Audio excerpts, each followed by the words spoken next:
The sky thickened with heavy clouds, swollen as if bruised by the coming storm. A low, rumbling thunder peal lingered above the sprawling Bellamar plantation, shrouding the ancient oaks and cane fields in a shadowed hush. Within the great house, the rhythm of polished silverware striking its wooden cradle echoed faintly, punctuated by the crisp scrape of linen cloth folded and refolded. Eliza moved with measured ease, fingertips grazing the cool, burnished surface of tarnished spoons and forks, her mind an elusive maze behind steady eyes. The weight of the iron key resting at her waist felt both anchor and promise, a silent talisman she traced with concealed fingers beneath her coarse dress. The evening air pressed heavy against the windows, carrying the scent of wet earth, molasses sweet and tainted by something metallic, perhaps the hint of iron or the quiet threat of impending violence. Somewhere near, the crackling hearth exhaled thin filaments of smoke, twisting upward like pale ghosts that vanished into the looming chimney. Voices fluttered from the entrance hall, the murmured greetings of landowners and merchants drifting through the corridors like restless spirits. Each footfall was a careful negotiation of whispered power. Servants skirted walls, attuned to the slightest shift in the guest's demeanor, as anticipation coiled taut between every polished plate and folded napkin. Eliza's gaze lingered on the grand mahogany table, now lined with crystal goblets, catching the last glimmers of twilight. The guests were gathering, soft voices mellowed with age and authority, clothing rustling like parchment in the growing dusk. The sharp scent of beeswax from the newly lit candles mingled with the earthier odors of damp wood and pressed cotton. There, at the edge of the room, an empty chair waited, its carved arms polished to a dull gleam. No one spoke of why it remained unclaimed, but the heavy silence presiding over it bore the weight of something unsaid, a space carved out for shadows yet to cross the threshold. A question hung in the air, like the heavy, humid breath before a storm. What awaited beyond the veneer of civility? The house itself felt watchful. The floorboards beneath the servants' feet creaked in muted protest as they moved. The faint clatter of keys from the master's study hinted at locked secrets. Outside, wind sifted through the cane fields, creating a whispered susurrus that felt both invitation and warning. The bitter tang of iron drifted faintly from worn chains, buried deep in the cellar, long forgotten but uneasily present. At the heart of this ritualized evening was Eliza, a figure rendered small by circumstance, yet vast in the untold power simmering beneath her composed exterior. As she folded another napkin with care, the cool linen brushed against her fingers like the touch of fate itself. What calculations turned behind those steady eyes? What patience born of years of quiet endurance had tempered her? The questions twisted like slow coils in the heavy air, the promise of revelation wrapped in silence. Outside the great window panes, the first drops of rain began to fall, striking the glass in irregular taps. A fine grid of droplets shimmered in the candlelight, casting fractured prisms upon the faces around the table. The guests shuffled forward, their shadows flickering and entwining, as if pulled by an unseen current. The invisible threads of tension tightened, each gesture measured, every smile sharpened by the unspoken knowledge that everything balanced on this night's precipice. Eliza palmed the iron key beneath her dress. Once more, the cold metal burning warmth into her skin. The air had grown thick with more than humidity. It bore the faint taste of dread, a seasoning as real as the sugar spilled from the casks in the cellar below. The final chair was taken, the last whispered toast poised but unspoken, the very knife edges eager with unshed stories. Would you possess the calm to sit within all that watching and waiting? To cradle the weight of centuries' injustice in one small hand, poised to turn and break the silence? The house seemed to inhale sharply, the chimney smoke curling upward as if summoned by caution itself. Here, on the brink of dusk and storm, the quiet reckoning of a single moment waited to unfold. In the space between the thunder's call and the first stark glance across the long dining table, betrayal silently sharpened its blade. The feast was about to begin, its true purpose held tightly behind Eliza's steady gaze and the cold glint of a key. The large dining hall, breathed with a strange expectancy. Colonel Tibito, hale and gruff, bantered lightly with the master, his voice a rough melody that contrasted sharply with the delicate clink of polished glass and silver. The guests, men and women of measured stature, let their careless laughter fall like stones into the thick silence below. Their eyes, sharp and calculating, did not linger on the faces around, but darted instead to possessions and position, each enjoying the faint thrill of power bound in a shared, unspoken hierarchy. Eliza stood apart yet inwardly central, her gaze a silent observer from beneath lowered lashes. She watched the careful folding and unfolding of napkins, noting the stubborn stain of wine, marooned on one corner, a small imperfection the master had left unchecked. It was a mark that, like a smudge on finely woven cloth, betrayed the veneer of control. The air hung heavy with the scent of melting beeswax and the distant sweetness of molasses, mingling with the faint copper sharpness that seemed to cling to Eliza's palms whenever she touched her iron key. The key, a modest iron trinket whose jagged edges had been worn smooth by age and use, hung at her waist on a frayed leather thong. It was no mere ornament, but a secret kept by generations before her, whispered about in shadows where light dared not linger. Within this feast of opulence, Eliza carried the quiet burden of that concealed power. Each glance she cast was measured, weighing the risk of discovery, balancing the sharp edge of fear with the simmering fire of resolve. As the master took his place, the final chair was drawn with a faint scrape against the wooden floor. Silence clasped the room like a heavy cloak. Between the ticking of a distant clock and the crackle of the hearth, a question trembled in the space everyone carefully avoided. In the midst of this ornate ritual, who truly held the greatest power? The answer lay not in velvet coats or polished boots, but in the hand that gripped the key concealed beneath rough cloth. Every light in the room seemed to dim as the master raised his glass for a toast, the fragile crystal catching shards of the dwindling daylight. Eliza's breath caught in her throat, steadying as her fingers brushed the cool metal. What move would she make next in this silent game? The air thickened with anticipation, the scent of spellbound earth lingering as if the house itself were waiting to exhale. Would you hold your nerve when the moment came, when all the household eyes turned toward the table, unaware of the shifting balance beneath their very feet? The room waited with bated breath. The feast had begun, but the true course was yet to be served. Colonel Tibito's voice rumbled through the room, his gruff laughter ricocheting off the high wooden beams. The master, a man cloaked in the certainty of his own station, responded with clipped, practiced words that barely veiled the edge beneath his polished veneer. Around them, the assembled guests held themselves in a choreographed dance of civility. Their smiles, precise and measured, skimmed the surface of the evening's ritual. Beneath, power played its subtle game, etched in the graceful curve of a silver fork and the deliberate pass of a crystal goblet. The tick of the grandfather clock marked moments like a distant drum, each beat a step closer to unfolding fate. Eliza stood near the shadows, her posture carefully neutral, but her gaze was sharp, cataloging every motion: the slight crease in a guest's sleeve, the delicate indentation of a lady's glove, the faint stain on a napkin left untouched, a dark stain, wine or something else, marooned in quiet defiance at the edge of a finely embroidered cloth.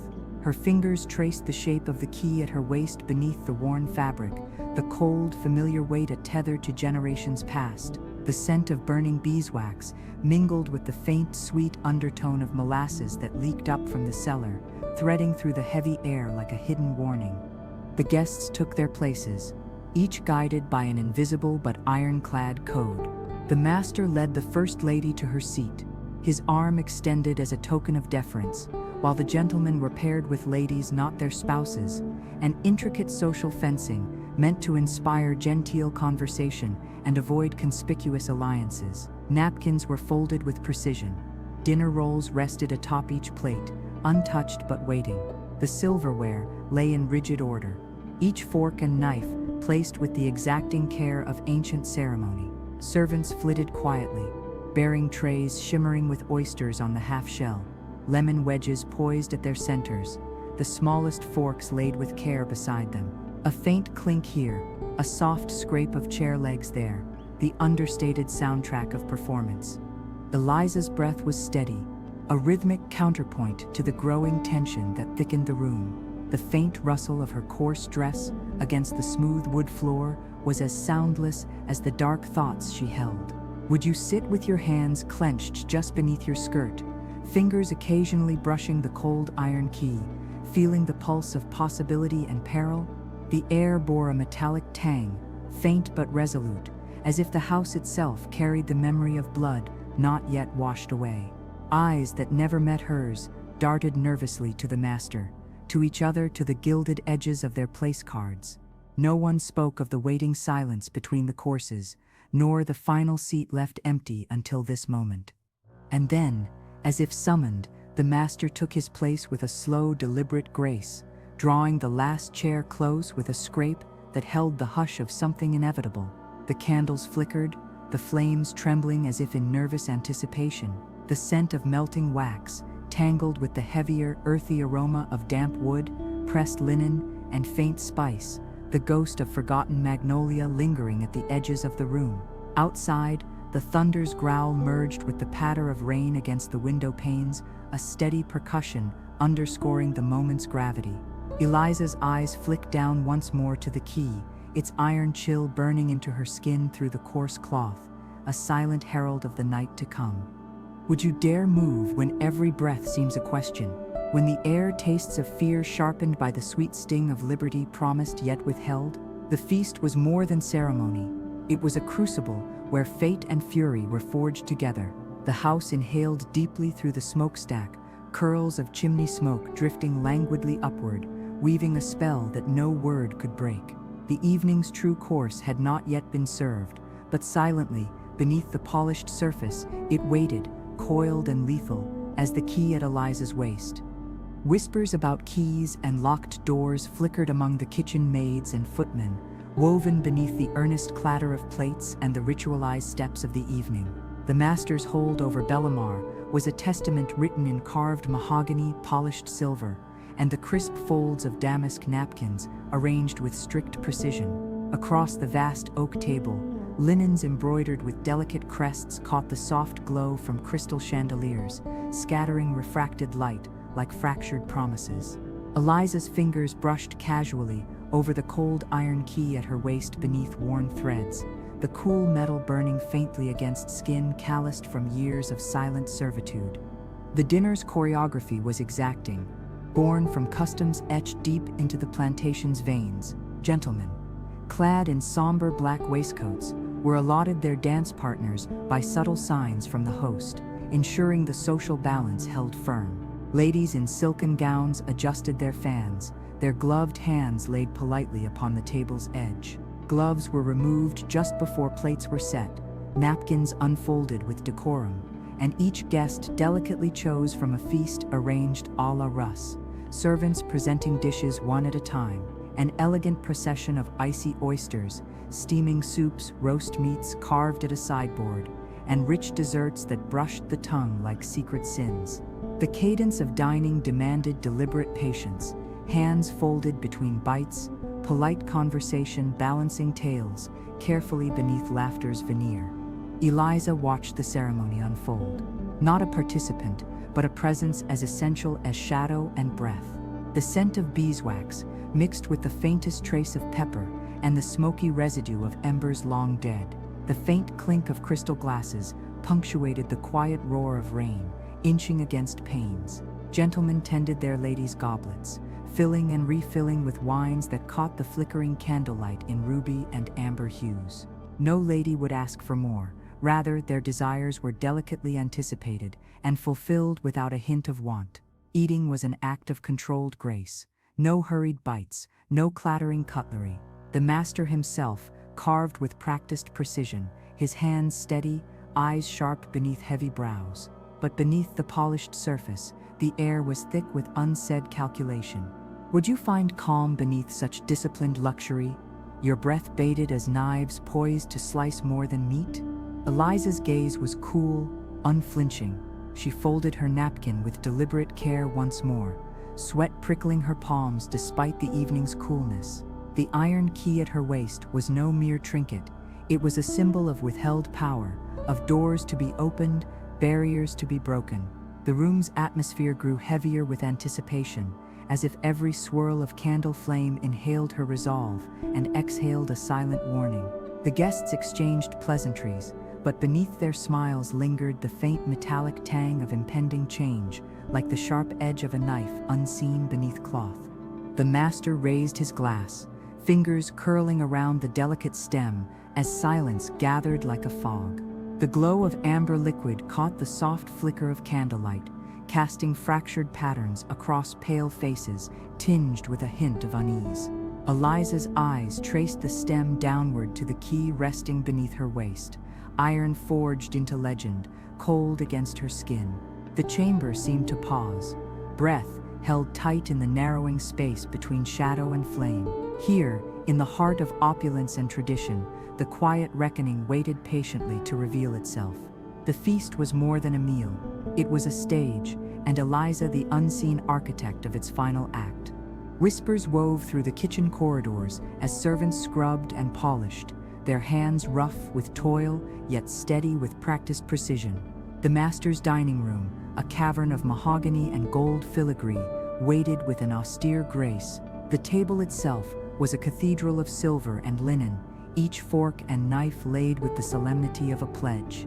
Eliza's fingers touched the cool iron key at her waist beneath the coarse cotton of her dress, the metal biting softly into her palm, a quiet talisman against the spectacle of controlled grandeur before her. The mansion's grand dining ritual unfolded like a dance, learned in whispered codes of status and power. Gentlemen, clad in dark waistcoats and starched cravats, bowed to ladies in silks and lace, their gestures as measured as the careful arrangement of crystal stemware catching candlelight like scattered jewels. Seating was an intricate ritual. The hostess took the head of the table, a symbol of feminine command, while the master held the foot, an anchor of patriarchal order. Guests were paired not by affection, but by social calculus. Married couples, separated to foster polite conversation, strangers placed to diffuse whispering alliances. Napkins unfolded, served as shields and symbols, the guests' fingers brushing cool fabric before settling. Each course arrived in stately procession. Soup, steaming and savory, was ladled carefully by the lady of the house, flanked by servants who glided silently to fill crystal goblets with the finest wines. Oysters on the half-shell awaited delicate tines, their briny scent a whisper of the nearby sea. Roast meats were carved precisely by servants at the sideboard, the master watching with an air of indulgent command, while fruit and rich cakes brought the feast to a lingering close. The clatter of cutlery rarely disturbed the thin weave of polite chatter, where jokes and compliments circled like wary predators. The air smelled faintly of beeswax, mingled with the sweetness of molasses, undercut by the faint metallic note of iron, the scent of chains and hidden keys. Eliza remained near the shadows, her breath steady and heartbeat slow beneath the rhythmic thrum of etiquette. Would you find stillness amid such strict order, your senses sharpened like a blade beneath velvet? Her eyes caught each small infraction, the lady's trembling hand, the gentleman's sharp glance, and counted the minutes in silent anticipation. The iron key at her waist was a secret passed down, a promise buried beneath aged wood and stifled voices. The weight of it grounded her in the swelling storm of the room's tense predictability, a quiet drumbeat beneath the measured clinks of crystal. The master rose, his hand steady as it lifted the delicate glass for a toast. Candle flames flickered, casting fractured shadows on attentive faces. The room held its collective breath. An unspoken question hung between the silver and the cloth. Who truly commanded this feast? The answer was neither at the head nor the foot of the table, but hidden beneath the folds of cotton and iron. In that stillness, the promise held in the cold weight of a key whispered of change, of reckoning, awaiting only the moment to turn.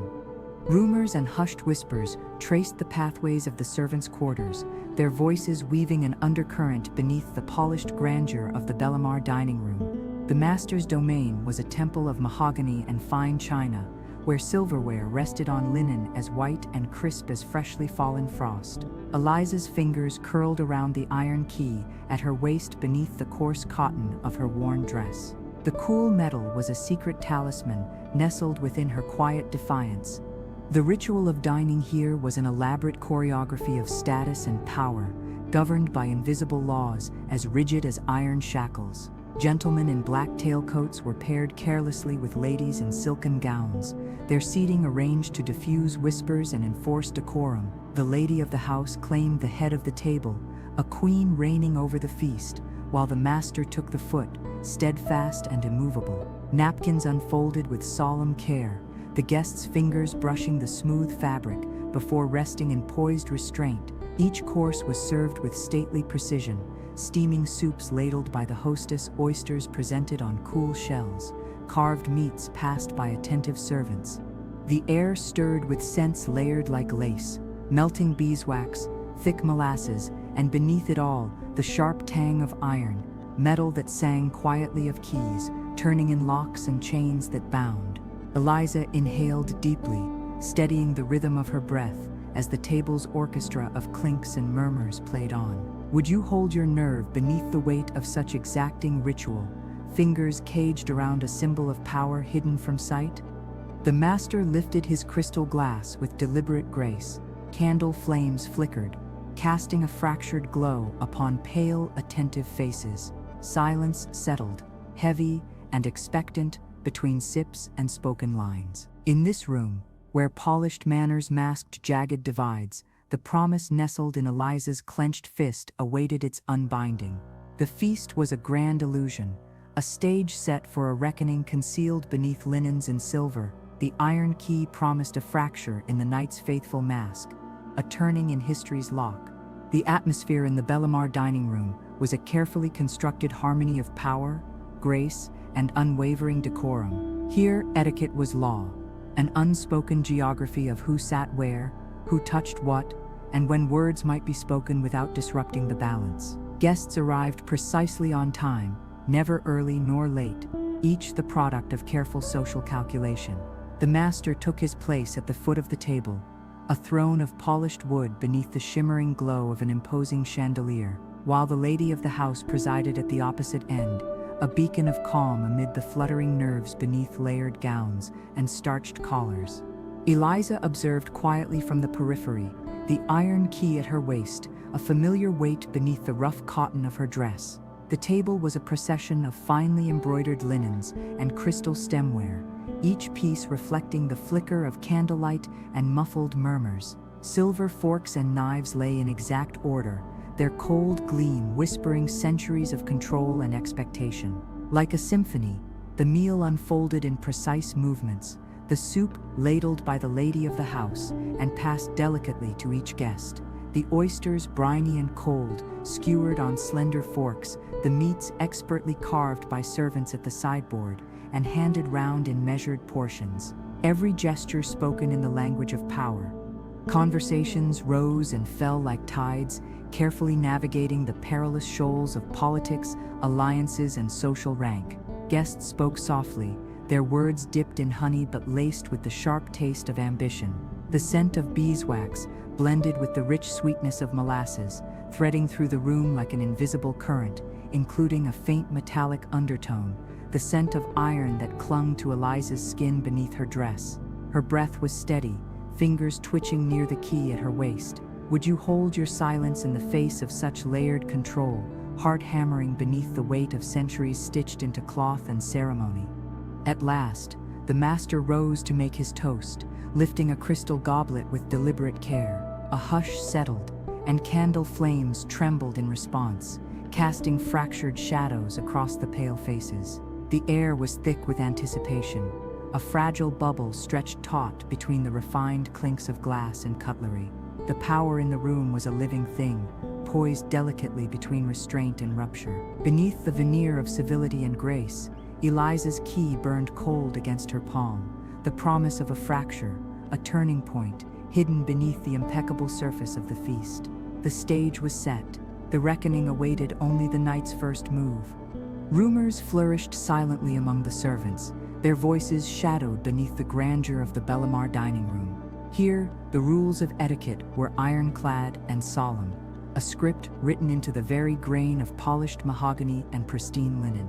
The table was set with meticulous care, exquisite cutlery, arranged precisely around fine china, crystal goblets, glinting like small beacons beneath the flickering candlelight. Eliza's fingers wrapped lightly around the iron key hidden at her waist, its cold weight an anchor amid the ritualized calm. Seating was a deliberate dance of power.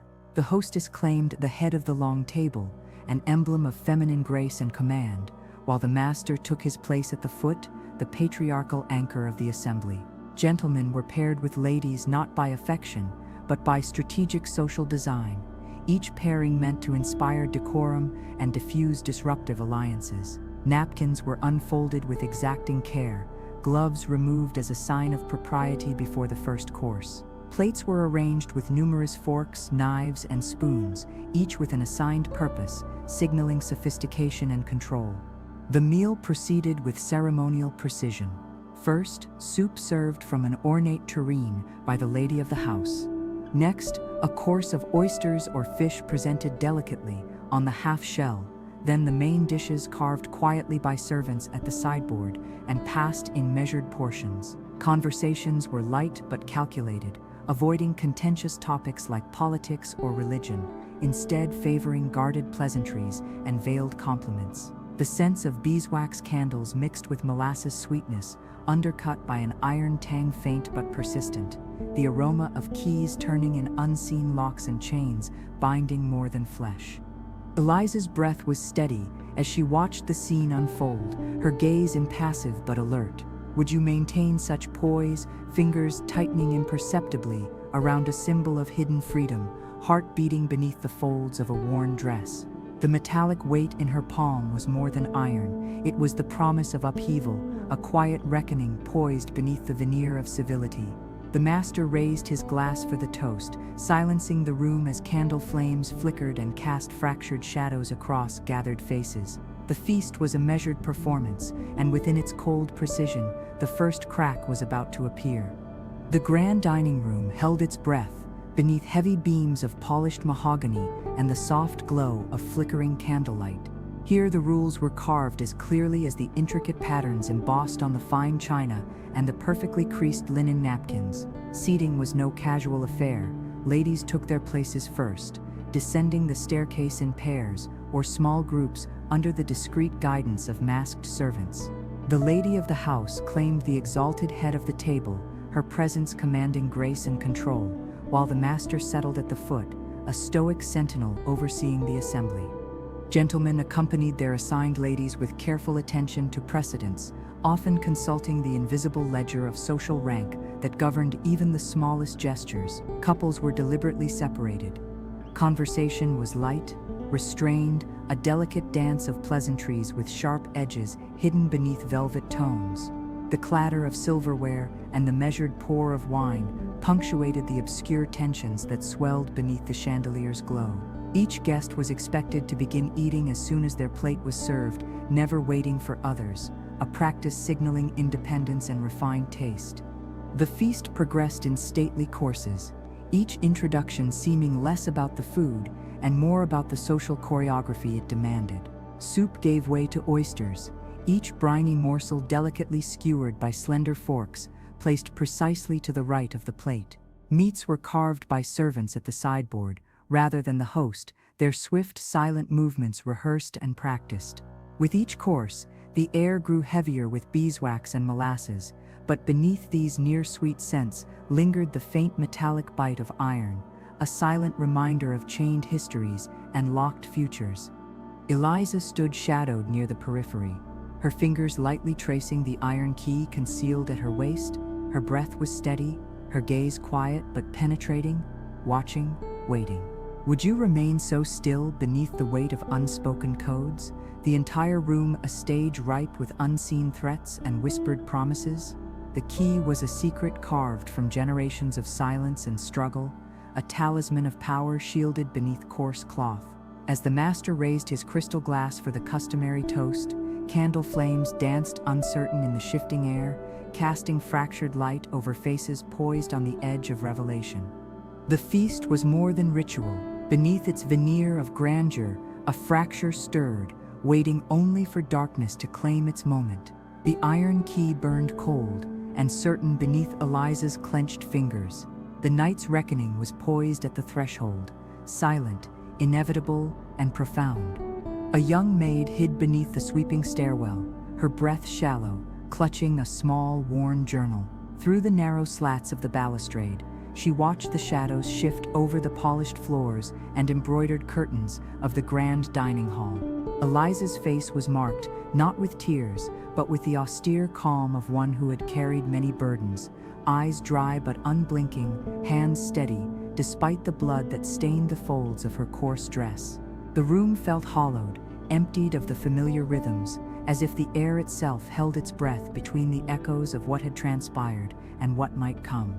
Moonlight spilled through the tall windows in shards of silver, tracing the lines of dust motes that drifted like secrets in the quiet. The heavy oak table, once set with shining silver and cut glass, stood stripped of its ceremony. The chairs were pushed back with an uneven hush, and the faint scent of candle wax lingered like a ghost's perfume. From her vantage, the maid recorded not the outward details, the dishes abandoned, the scattered silverware, but the fragile weight of silence that had fallen upon Bellamar. Her fingers traced a trembling line on the yellowed page as she wrote in soft, measured French, capturing a truth too delicate for spoken word. Outside, the cicadas sang their melancholy chorus, their steady drone a lament for a house undone. The rustle of leaves in the cool night air was a quiet counterpoint to the stillness within, weaving a tapestry of sounds that pulsed with the fragile heartbeat of memory. The maid's eyes flicked to the outline of Eliza, receding into the shadows as if she might dissolve into myth, who was left to bear witness when the world itself refused to speak. What pieces of truth would be carried forward, and which would be swallowed by time's unrelenting dark? Would you dare to hold this story in your hands, knowing that history's gaze is often cruel and merciless? The diary's worn pages trembled with the weight of secrets deferred. Here, in the quiet aftermath, the story found its shelter in the words of a hidden witness who had seen yet dared not name what had broken the night. The house rested hollow and waiting, its halls heavy with the footprints of those no longer seen but not forgotten. In that stillness, memory breathed fragile and alive, a whispered resolve beneath the ruin. At dawn, Bellamar stood empty and silent, draped in the thick, humid air of a Louisiana autumn morning. The great house, once alive with ritual and whispered threats, now breathed a hollow stillness, as if the walls themselves held their breath against the weight of absence. No bodies lay in the grand hall. No echo answered in the wide, empty corridors. The linen on the long dining table remained untouched, undisturbed by the chaos that had shattered the night. Outside, the breath of the cane fields rose in soft whispers, their delicate silhouettes swaying like ghosts beneath a swollen, heavy sky. Shadows twisted long beneath the oaks, their gnarled limbs splayed against the fading light. Cicadas resumed their mournful song, a chorus threading through the damp earth and sticky air. Nature's quiet protest to the violence folded deep within the soil. Horses' tracks, once marks of furious escape, had vanished into swamp and wood, swallowing the trail of flight and freedom alike. The sun struggled through storm clouds, fracturing light across polished floors, casting fractured patterns like distant memories on the forgotten silverware. The house remained, poised as tomb and monument, silent witness to a violent reckoning whose absence marked more than just departed bodies. What became of Bellamar's vanished souls? The ledger held no answer, and official records fell silent, sealed behind doors that no longer creaked. The absence of retribution bred questions heavier than the humid air itself. How does a house survive its own bloodshed? The silence wrapped around guilt, fear, and the unsteady breath of truth denied. Here, between twilight and dawn, freedom tasted like iron and rain, fierce, fleeting, and irrevocable. The cane grew tall, its leaves whispering secrets with every passing breeze, as if waiting for the day when history's silence might finally break.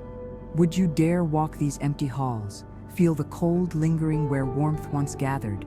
The morning air was sharp with possibility, but weighed down by the knowledge that some costs are paid in the currency of missing names and erased stories. In the quiet after the storm, Bellamar stood not just abandoned, but remembered, its shadows stitched with the invisible threads of those who vanished into dawn. The tensions of Bellamar resonated beyond the night's violence, echoing through its legacy and the very land beneath it. Though the plantation itself is not documented as Bellamar in extant historical records, it bears the imprint of many Louisiana sugar plantations of the era, vast estates sprawling along the river, worked by hundreds of enslaved people beneath the shadow of grand houses built in Greek Revival and Italianate styles. These homes were more than dwellings. They were symbols of wealth, power, and control, often rivaling each other in opulence, like the legendary Belle Grove plantation near White Castle, completed in the 1850s and known for its sprawling grounds and architectural grandeur. Owned by wealthy planters like John Andrews, Belle Grove, and others like it, were centers of an economy driven by brutal labor under harsh codes and unyielding laws. These plantations extended over thousands of acres, producing hundreds of thousands of pounds of sugar annually, with large communities of enslaved workers bearing a crushing burden. The planters' lavish mansions, designed by celebrated architects such as Henry Howard, showcased a blend of styles meant to impress and intimidate, their rooms arranged meticulously for both luxury and control. Slave codes in Louisiana permitted severe punishments to enforce obedience and negate rebellion, and the masters wielded power not just through force, but through a totalizing system that controlled the lives, bodies, and spirits of those they enslaved. Though there are no direct documents verifying the specific revolt of Eliza at a plantation named Bellamar, the remembered acts of courage and rebellion during this period cluster around such estates. These stories, part oral history, part fragmentary archival record, reflect a landscape where silence was compulsory and memory fragmented. Amid this historical terrain, the story of Eliza sits as an emblem of resistance and tragedy, one voice raised in the silence of thousands. The plantation house, like those at Belle Grove and its contemporaries, stands as a testament to both grandeur and their buried cost. It was a world rigidly ordered by law, custom, and fear, but permeated by the unbreakable human will for freedom, even if that will surfaced only in dark, violent moments that official records tried desperately to erase.